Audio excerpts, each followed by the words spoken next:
Welcome to Nerdentials, your weekly dose of the nerdy essentials covering film, TV, video games, and comic books.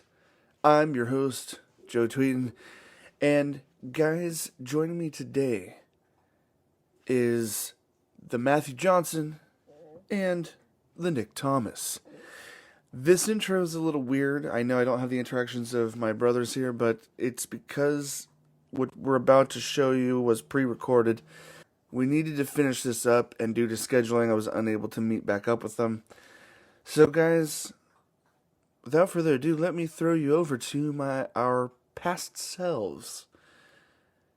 Let's get into TV Talk.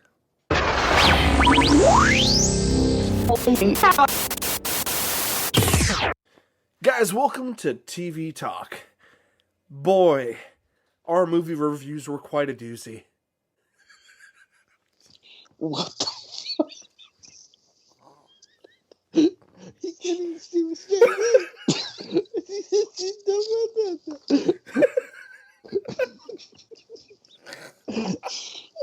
I did that for effect. I just wanted to see your guys' reaction to delivering one of the stupidest, cheesiest things I've ever said. Because we're recording this completely out of order. Right. Back afterwards.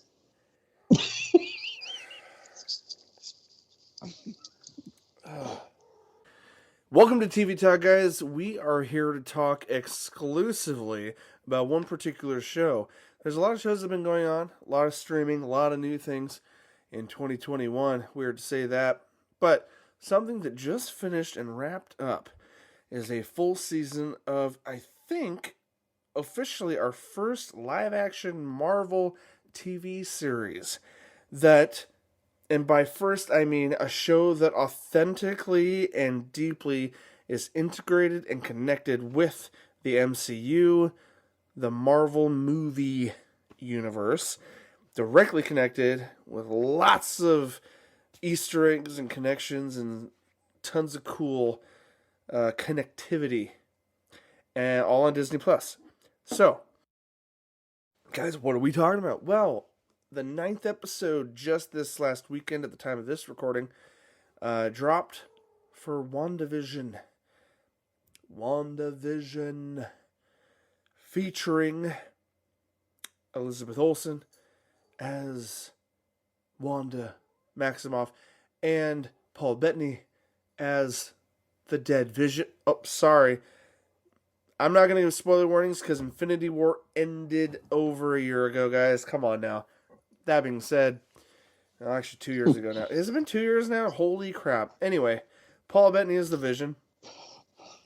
I know. Sorry. What's her name again? As Wanda Maximoff? I said Wanda Maximoff. Her the actress. Elizabeth Olsen? Yeah, we have Elizabeth Olsen starring as Deny Reality. And Paul Bettany as the Living Toaster. You were throwing me off there. I thought you were nerd correcting me for a minute, and I got names wrong. No, I was around. Thank you for that. Welcome. And thank you for adding a bleep. He's taking my job. This is messed up. I quit. No! Okay, well, until Matt comes back, let me continue throwing out there what we're talking about here. Oh, put that away. I'm going to have to put a black bar over that. We're trying to be family friendly. Or at least wait till we're like 20 minutes into the episode and we won't get demonetized. Guys, this show blends styles of classic sitcoms with the MCU. Like, that's kind of like the short and quick of like the first half of the season, but we'll get into that in a minute. It's where Wanda Maximoff... Wait, what? I looked away. What did you... Puppy. Couch piranha. Wanda Maximoff. Now, guys, from familiar Avengers from the last few films in the MCU, we have Wanda Maximoff and the Vision, two superpowered beings living their ideal suburban lives. They begin to suspect that everything is not as it seems.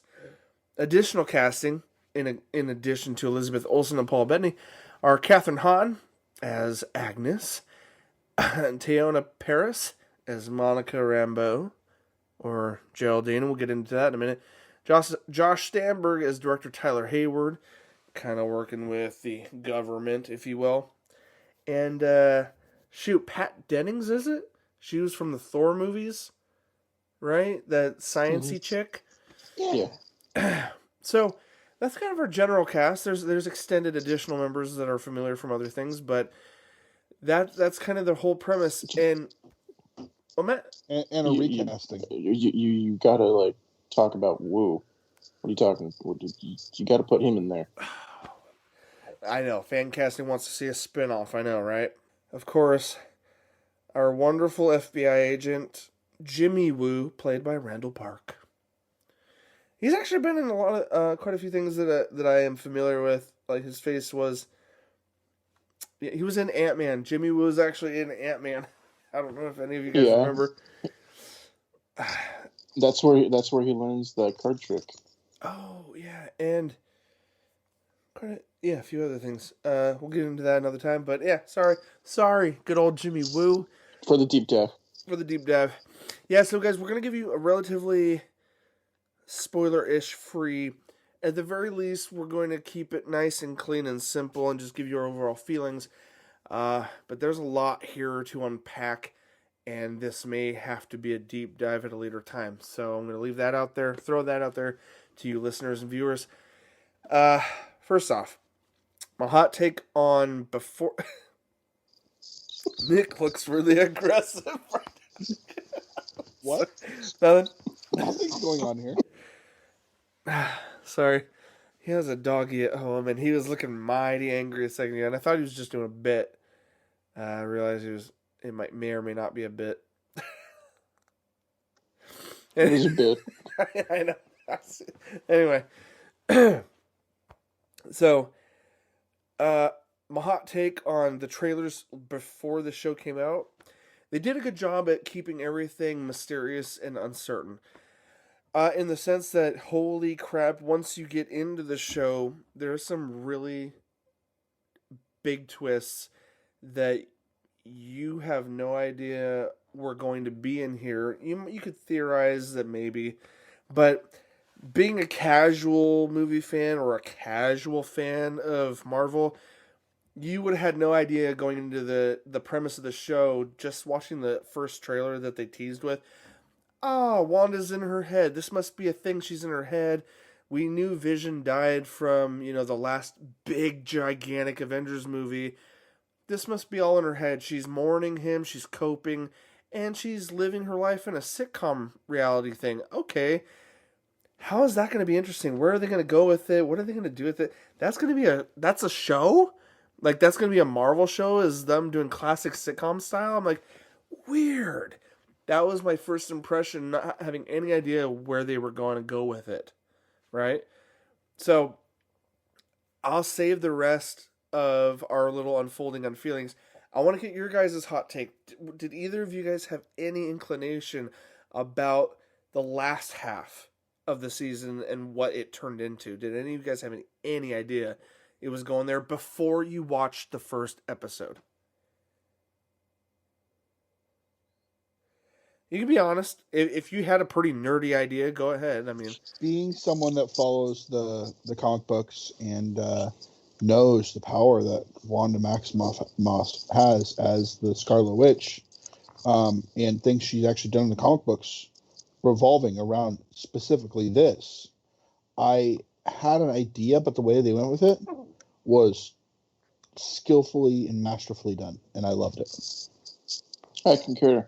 Like it, when I first saw the trailers, like before it came out, I was kind of in the skeptic. So, is this going to be in her head, or is this going to be a villain associated with this? Like, I was kind of confused.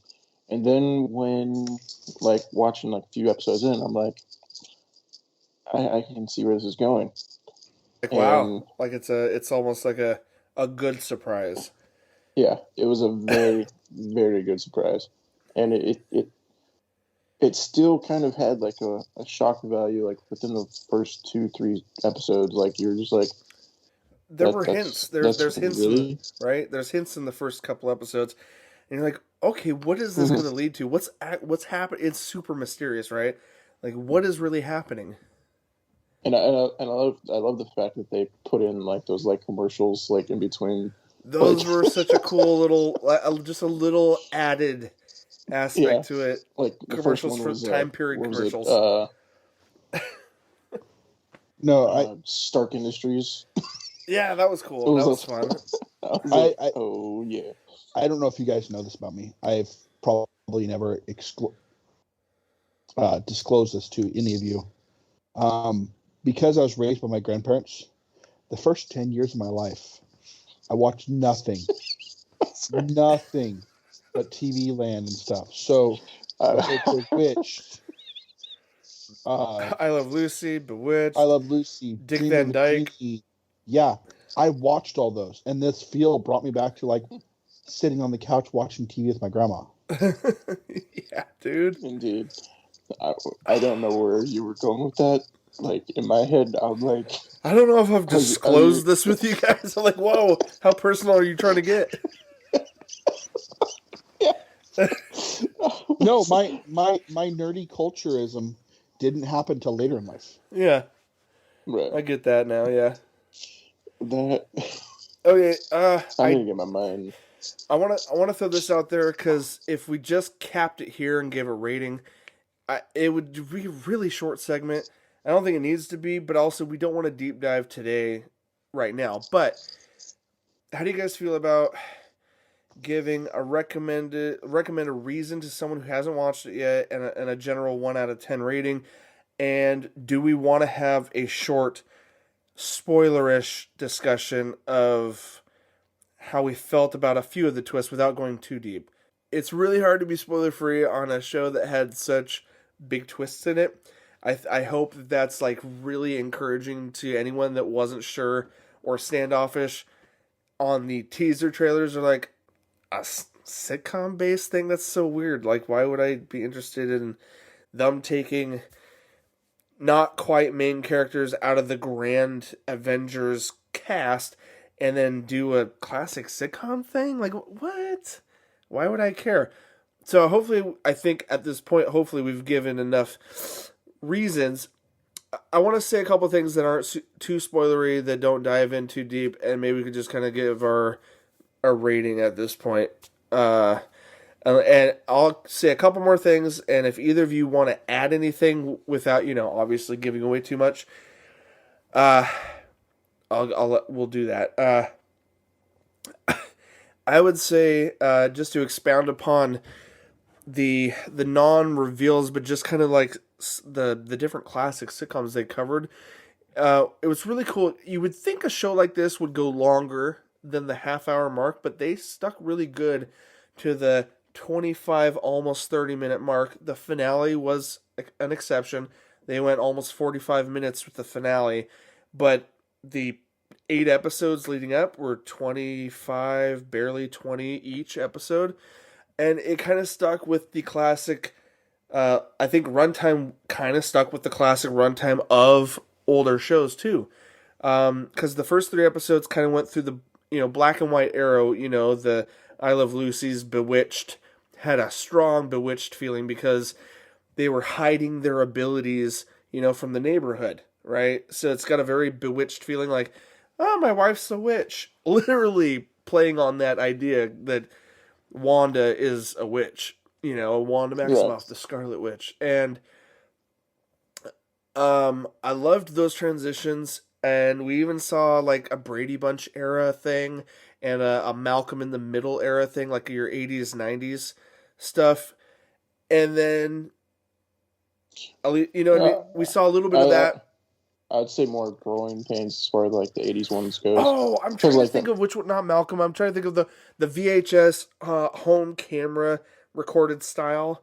And they even kind of mimicked The Office, like being interviewed about what's going on. That was one of my favorites, with just the comedy side of it. Like, not spoiling anything critical, but like Vision sitting in a chair, explaining his feelings to the camera, and at some point in that episode he's like, why am I sitting here answering these questions? And then he just gets up and leaves. It's like, it was like that reality TV, that Office feel. Like I'm sitting. It's an interview based show. Yeah. There's so many fun moments without spoiling any of the twists. But so that's all I wanted to share. Just share that, and I think I wanted to throw this question out to you guys. What did you think about those elements of the sitcom recreation? And I had another question. I'll just leave it at that for now. Is there anything else you guys would like to talk about or share that doesn't spoil anything about the twists that happen? Or how about how did you feel about, this is the question I wanted to throw out there that I was trying to formulate without spoiling anything, is how much did you like the level of Easter eggs, twists, connections, including in the sitcom episodes versus the twist of the whole season and everything? Like how much fun was this show based on just all these different little Easter eggs too that tied into the MCU? Without spoiling what those are, how did that make you guys feel connecting it so much to the movies? For Matthew? me, like, I got a kick out of the whole thing. I like the nostalgia that they brought with some of the shows, like when they did the growing pains, or like the Brady Bunch type of style. Like you could tell like they were trying to be as nostalgic as possible with how that they were like trying to formulate it without actually being that show per se or whatever. It was a good method of distraction to the Right. deeper plot of the whole show. Yeah. It was, And then yeah. the transitioning between everything too was actually pretty good. How they would go to bed and then like the next episode it was like a completely different show. Time era, different era, even. Yeah. Yeah. It went from like the 60s to the 70s to the 80s. But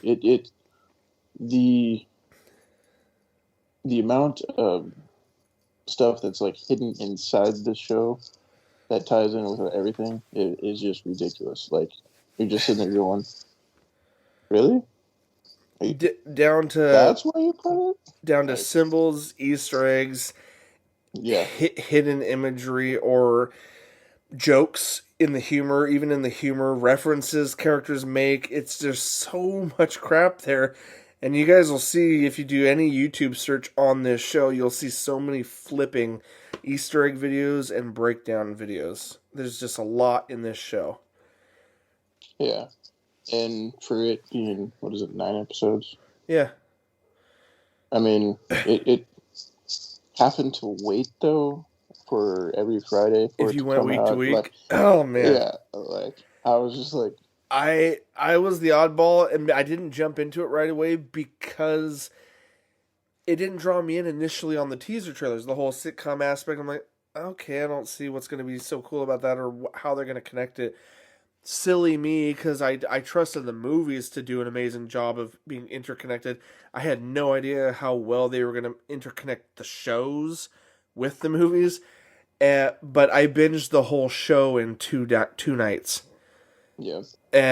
Because I came in right before the 9th episode released. So 4 episodes one night, 4 episodes the next night, and then I came in for the finale this last Friday. I know, Matthew, I love hearing your perspective about the agony you experienced going week to week. Dude, like I was just like, oh man, why can't they just like?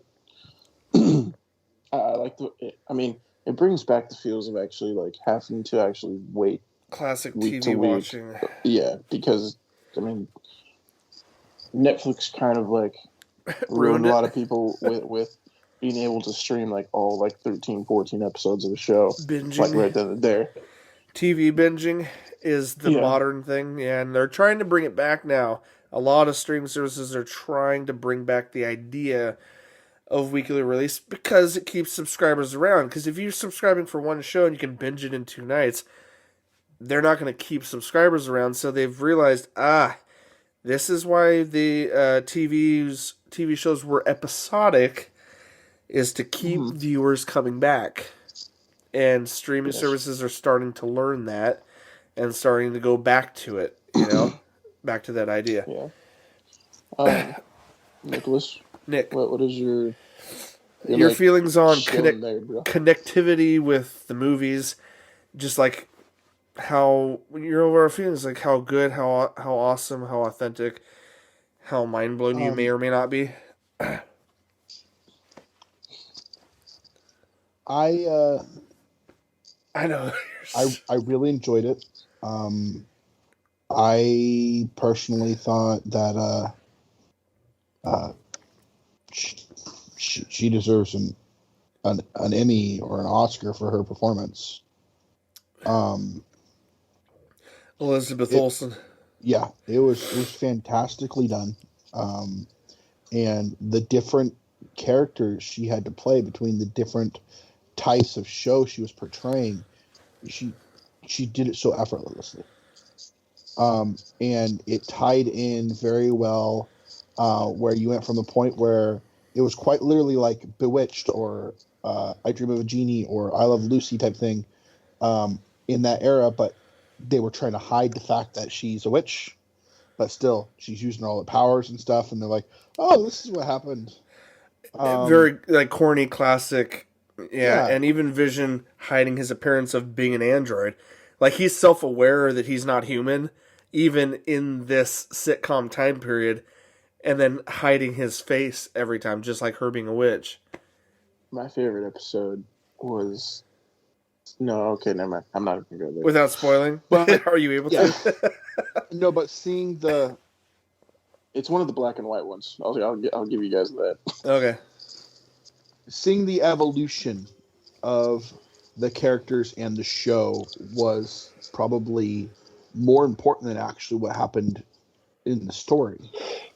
And it almost makes me wonder, like, if this is going to tie into the new Doctor Strange movie, because they tied these into the other movies. So are they going to tie these into the future movies? Because, like, you're thinking Doctor Strange, Universe of Madness. Multiverse of Madness. Yeah, Multiverse of Madness. This would tie very well into it. Yeah. I've seen videos with the headlining, theories connecting the future Doctor Strange film with what's happened so far in WandaVision. When this first started and I started catching on that all of this was what it was, I'm like, is she going to be the new villain? There was thoughts about that too. If you look in the comic books, there's this whole thing where she makes an entire reality to replace her family that was destroyed and killed, and everyone is subjugated to make sure that they don't destroy it. Now we're being really elusive with spoilers right now, but no, I'm talking about in the comics. Like, everyone is subjugated. Right. The superheroes don't know they're part of it. You're talking the whole next Avengers. level. They're all there to make sure everything stays this way. Oh my goodness. Okay. Yeah. Oh, and that, in light of comic book past, that she kind of played a villain role in that respect. Is that what you're saying? Yeah. Ooh, man. This is a show, honestly, had I had more free time or didn't have a full family to take care of, would have been fun to do a week-to-week, review and talk over. But I think that's why we're leaving the doors open for a deep dive on this, because there's so much we're not talking about right now, and we don't want to ruin it for anyone that's listening that has not seen the show yet. It is that fresh. Like, the finale just happened days ago from the time we recorded. Is there anything else you want to wrap up with your point? Sorry, Nick, I wasn't trying to cut you off at all. No, I've pretty much wrapped my point. Okay, go ahead. It was really well done. I loved it. And I hope that season 1 isn't the end of it. Because the things they could do with it are vast and reaching. And the things that they introduced for the Marvel Cinematic Universe are game changers. That's the thing, dude, is it was super... I want to add this to your point. WandaVision, this particular run of this season in 9 episodes, had a very fixed point in Marvel history, I would like to say. And what I mean by that is that like a season 2 probably would be dramatically different. Still involving our, Wanda and even the Vision and what the end of that season entails for Mr. Vision without spoiling anything. But I would say, I feel like it's a show that almost because of just how much changes at the end of it and what that would mean for a second season if they're able to or choose to, almost makes it like an anthology series because it'd be such a different setting for season 2. I think it would still have those core characters, but it would be such a different direction after season 1. That's all I'll say, because otherwise I'll spoil too much by saying reasons why I feel that way. But they're also going to try to, if they're going to keep connecting, because we got Loki coming up next, and we got the Winter Soldier and Falcon show coming up, and then we've got the Black Widow film coming out a bit later. We'll talk about that another time. There's contractual reasons with Scarlett Johansson that Disney is not offering a premiere access release of it yet. There's contractual reasons with the actress, and we'll talk about that at another time. But factoring in what all that means and how they're going to connect those upcoming shows and upcoming films, because with the pandemic having pushed everything forward nearly a year to 2 years with everything they had planned, it's going to be interesting to see when a possible season 2 would happen, if at all. And depending on how the films go, it could be a one-off, because they've said with a lot of these shows they might be single miniseries. There might not be a second season because we might see them in the next film.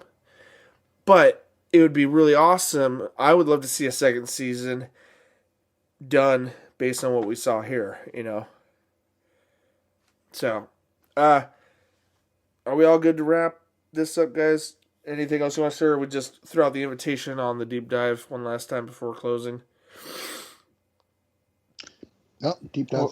Invitation is good. Yeah, guys. We're going to stop here, but if you enjoyed this conversation and want to hear our breakdown, thoughts, and theories on what this show showed us and where we hope it goes or what we hope we see in additional films, Matthew? I think we should probably re-rate it before we Oh, we kind of missed that. Yeah, we should give it a rating because we did complete the whole season, so it's there's nothing left up to wonder. Dude, Matthew, I kind of got a strong feeling about what everyone's gonna say here, but I'm curious before I throw mine out. I'm pretty set on what I'm gonna say, Matthew. 1 to 10, what do you give WandaVision season 1? 9.5. You unruly prick. What's the 0.5 that didn't sell it to heaven for you? If I could pry at all. Just curious. For me, I think I get that they were trying to keep it in sitcom style stuff. I just wish they were a little bit longer, because some of the episodes seemed pretty dang quick. Like with everything that was happening, you're just like, I need to watch that one again because there's something I missed. Fair enough. Nicholas? So you're sticking to 9.5. You're sticking to 9.5. I'm sticking to 9.5. I won't pry any further. deep dive, we'll pry further. Okay, sounds good. Nicholas, I kind of feel I know, but prove me wrong or not. What do you got? And this is coming from the comic book knowledgeable guy. How did you feel the show did, in your opinion? I'm kind of in the same path as Matt, where I feel that there's a lot they kind of left unanswered. Is it But something you that could, think they could answer in a future season? I do. Okay, I was just curious about that a little bit, But no, but there's a lot of things them jumping around that just they left the door wide open. Um, but I will still give it a 10 out of 10. Like the This show, is you twisty little mother. this is one of the best productions Marvel has done to date. That's a tall claim, sir. No. Over the Because films? it's not just a cinematic eyegasm of explosions and superpowers and superheroes and this and that. It's story, it's heart, it's nuanced. They took the time to actually build the characters and evolve them. To me, this is single-handedly one of the best things they have produced between movies, TV, everything. I think that claim is viable because you're right about the character development part is something you can't necessarily pull off in a single going to the theater. I still think, cinematically over all the films, Kevin Feige's done an amazing job connecting everything. And in that way, even though it's been 10 years of time, we have seen some similar growth, but you are right about the nuanced aspect. That's something you just cannot do over multiple films or even one film is the nuanced growth and mental growth that our lead characters went through. There was a lot there that can kind of only be done in a show. Which kind of leaves me hopeful on a personal level, on a personal note, leaves me hopeful for what we might see in other Marvel shows now that this is going to be an ongoing thing on Disney Plus. I'm very excited about that aspect. Did you have anything else? Sorry, I did kind of cut you off by expounding that note, but you gave it a solid 10, and you want to leave it at that? I'll leave it at that. Okay. I am, sorry, Matthew, I don't have... I understand what you're saying by the wishing they were a little bit longer. Like, I absolutely get that because I wanted more of what was so great. But I also experienced the show in a binge setting that you guys did not watch in that way. You guys went from the week to week thing, and that is an interesting perspective. I don't know what that would have felt like had I done that. So, but that being said, it doesn't affect the score necessarily. I saw it all at once and saw what it was, and even though it was short, I guess I don't feel the lack of shortness because I watched them back to back. So maybe my perspective is a little skewed from what because you're like 25 minutes, my Friday night, bam, what? I gotta wait? Like I could see how that would skew your thought because you're only getting that 25-minute chunk once a week. Whereas I sat for 2 hours and watched half the season in one night, and then I sat another 2 hours and watched the rest of the season. So it was like watching two movies almost back to back for me. And so that not being a negative factor for me because they weren't short enough or long enough either way, because I kind of binged them, I would point out the nuance, the character development, everything that Nick said, and for those reasons, including production quality. Like, I know it's Disney, I know they've got billions, and I know Marvel's running it, Kevin Feige's running it. So for all those reasons, I agree with Nick. I agree with you, Matt. Like, had I seen this on a weekly basis, I would have been, really? That's all I get for 1 week? But as far as the quality of what I got in those 2 nights, of binging. I'm going to personally give it a 10 out of 10. And I'll stick to that. Even if we do a deep dive, it's still going to be that. And if you don't feel like changing it, Matthew, after we've said everything we've said, that still gives it a 9.75. I agree with everything with what Nick said. Like storyline wise, because I love storyline. That's the reason why I loved Captain America. Like, that movie was actually like probably the best movie I thought out of all the Marvel universe. Personally, I have no disagreement or argument here to say about that, but that's a very fascinating point, Matthew. Anyways, well, yeah, we're both storyline people. So, like, out of the Iron Man movies, people like complain that Iron Man 3 wasn't enough action and stuff, but it had story. It built the character. it did build character, but it did, I don't think. There's other complaints about Iron Man 3 that are not necessarily related to that, but Maybe we should do a deep dive of... let's... Or not necessarily like a deep dive, but more or less like have just like a onslaught of Marvel. Like, basically what our favorite picks are for that whole thing. The saga, the Infinity Saga, which includes all the 20 films, 20 plus. Yes. Regardless, yeah, I would love to rewatch and have, dives on each one. Even that would be fun too. Over the course of a year, once a month we pick one of the films, watch it, research it, talk about it. That'd be cool too. Or every 2 weeks we do a film, whatever. Something to think about in the future. But as far as WandaVision goes, guys, Nerdentials as a whole gives it a 9.75, a near perfect show in our nerdy eyes. And we didn't spoil anything, but guys, I guarantee there will be a deep dive on it because there's just too much in the twists to not talk about, even just as friends, even if we didn't record it. I think we will record it for the sake of posterity and probably release it on our channel. But leave a comment down below and let us know what your thoughts are on the show. And give us a thumbs up if you'd like to see that deep dive, because it's probably going to get made anyway, whether you want it or not. Alright, guys.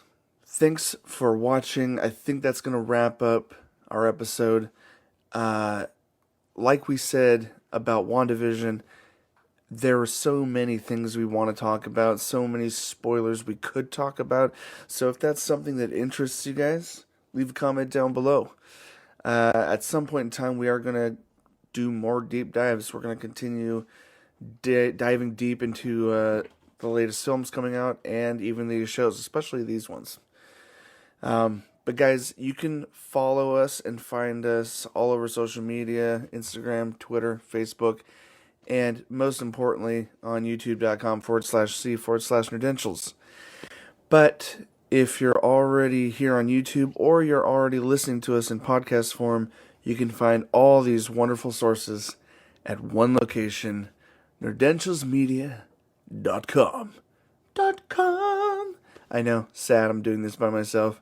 Like I said in the intro, guys, pre-recorded stuff. But thanks for watching, guys. For myself, Nick, and Matthew, this has been your Nerdy Essentials. And as always, nerds, will see you on the other side.